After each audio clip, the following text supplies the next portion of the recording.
Dear Kun Chaivat, Kun Lavaron, colleagues and friends, thank you for the opportunity to join you today.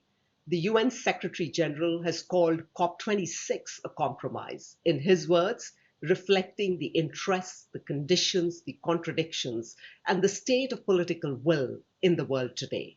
Ahead of COP27 next year, we need much more ambitious commitments, including here in Thailand. In particular, I want to thank Bangchak as a leader in the energy sector that has already set the net zero target for 2030. More private sector players worldwide need to show this level of ambition and confront the climate challenge head on, addressing what must be done and where we are falling short. In the spirit of today's discussion, my job is to relate 10 things about climate change that you might not know.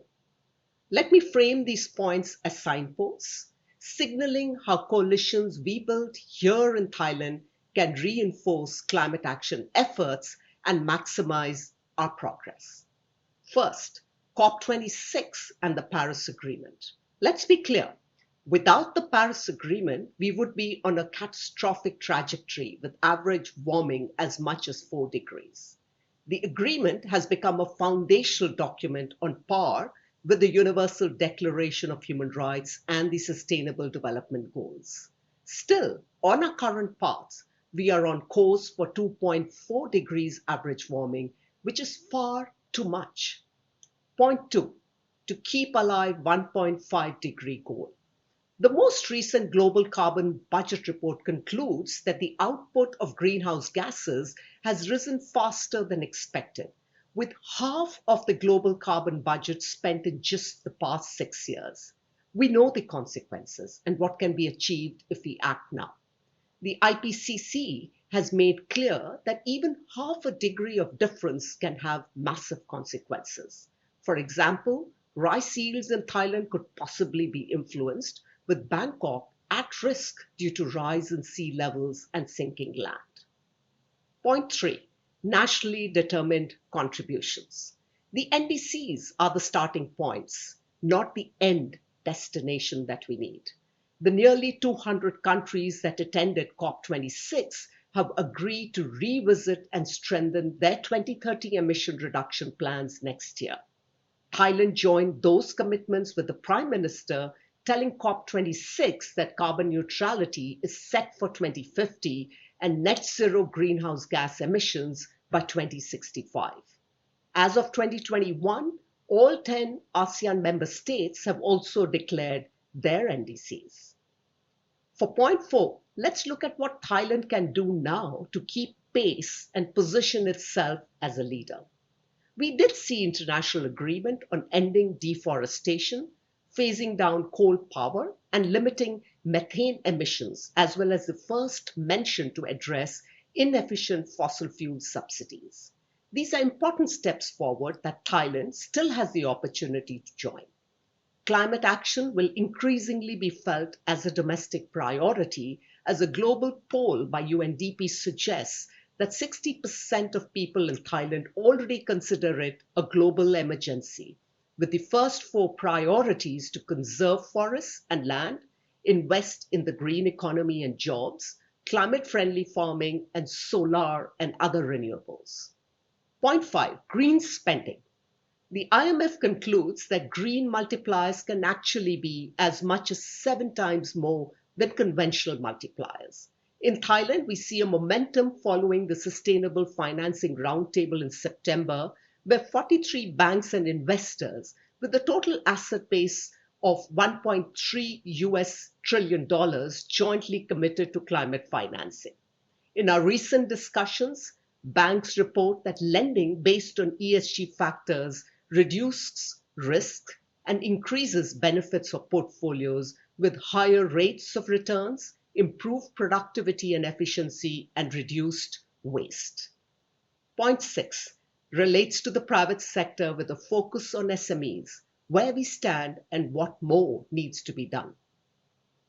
The Global Compact Network Thailand, representing more than 85 members, has already pledged to reach net zero by 2015. But we need to do more to support businesses of all sizes to set and achieve climate-related goals.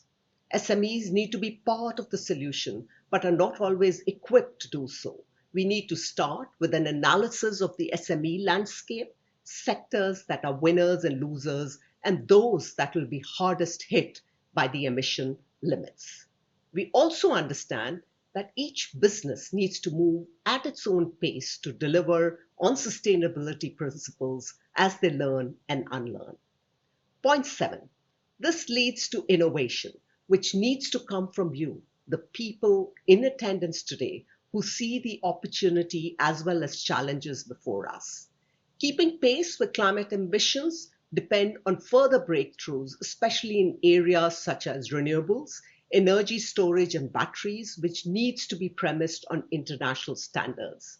We recognize that Thailand, as a wellspring of innovation and research, currently on display in the production of domestically produced vaccines and alcohol-free disinfectants. The economy also needs to keep current with emerging technologies seen in the push towards electric vehicles. My eighth point focuses on carbon markets and incentive-based structures. COP26 saw progress on the Paris Agreement rulebook, setting rules for a new global carbon market to replace clean development mechanism. Setting a price on carbon is an important regulatory instrument to incentivize the transition to net zero, innovation, and investments in sustainable technologies. The Bank of Thailand is working closely with other institutions to develop definitions on green financing and sustainability aligned with international standards. Linked with market-based agreements across ASEAN, this could enable Thailand to be a leader in the future low-carbon economy. Point 9, biodiversity.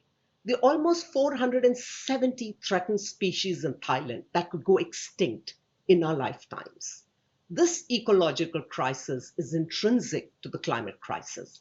Last month, the IUCN issued a landmark statement connecting climate change, land degradation, and pollution as drivers of biodiversity loss. Conversely, loss of biodiversity and habitat amplify climate change. The UN is currently building coalitions to identify champions for threatened species and their habitats, and we will be reaching out to you, the participants here today, as partners to take a central role as protectors of Thailand's ecosystems and biodiversity.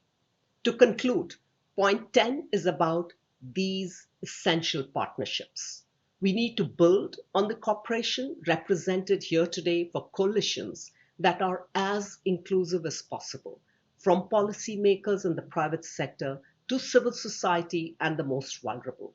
Just as each of us will be impacted by climate change, everyone's voice and contribution must be valued for long-term and durable solutions. The UN is a steadfast partner in this effort, bringing unparalleled international expertise and global networks to support Thailand's path forward. These 10 points outline the agenda in Thailand in terms of what we can achieve rather than something that we need to fear. The future is ours to shape, but the time for action is now. I look forward to learning from the other speakers here today, hearing your ideas for a sustainable world, and strengthening our continued collaboration. Thank you.